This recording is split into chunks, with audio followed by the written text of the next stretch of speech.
Today is another of Harold's Purple Crayon Treasury by Crockett Johnson, and I'm going to be reading Harold's Circus. One moonlit evening, mainly to prove to himself he could do it, Harold went for a walk on a tightrope. He made sure the rope was drawn tight and straight so it would sway. He skipped lightly across it, finding it fun to be on a tightrope, to be a tightrope walker, high up over the rest of the circus.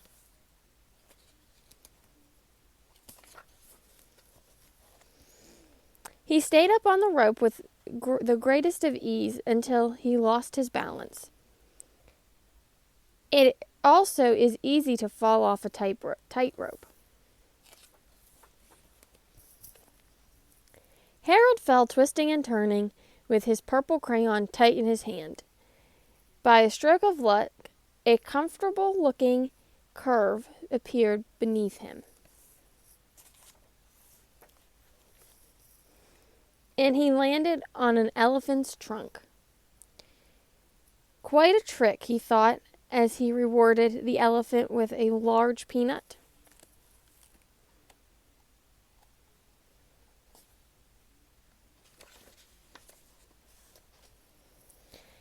Elephants are such tall animals. Harold was still a long way from the ground, so he swung down from the elephant's trunk to the neck of a smaller animal.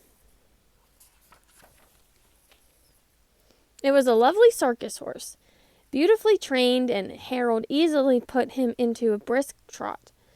Harold rode with no saddle in a splendid exhibition of circus riding.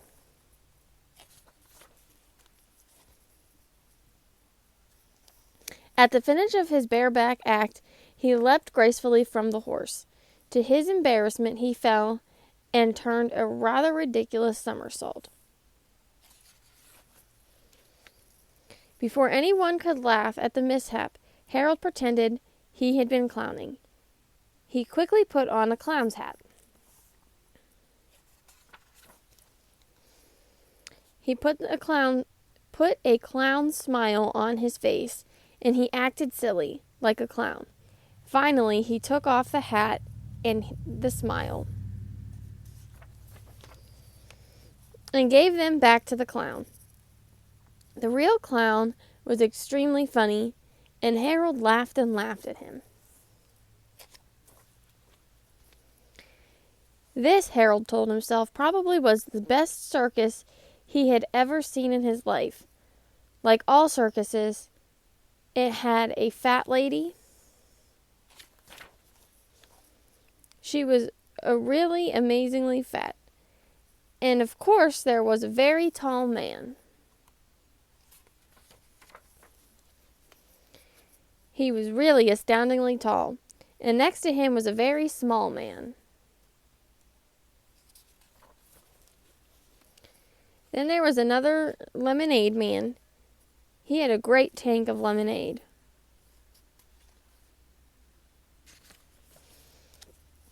Harold stopped for a drink of it through a straw. It was quite refreshing. He left some money on the counter to pay for the drink, and he went on, looking for the man who was shot out of a cannon. Harold wasn't sure what a man who is shot out of a cannon would look like. But anyway, he wasn't there, though the cannon was nearly ready.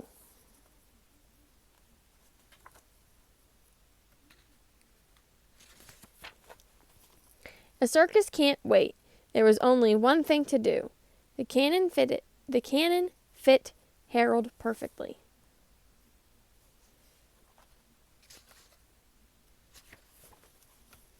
He got into it, and he shot out of it. He went up fast. He sailed to the top of the circus, where the trapeze are and the flying rings.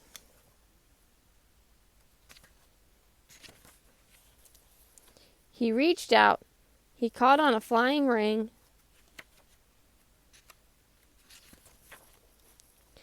He swung far out on it. He let go, doing a startling flip-flop in the air, and he dived straight down.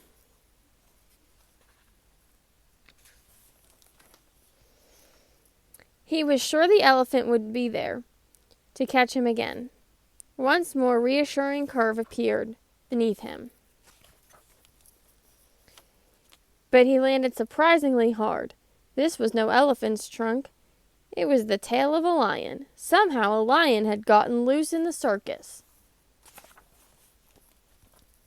Before anyone could quite recognize the danger and become alarmed, Harold was at work getting the lion into a cage.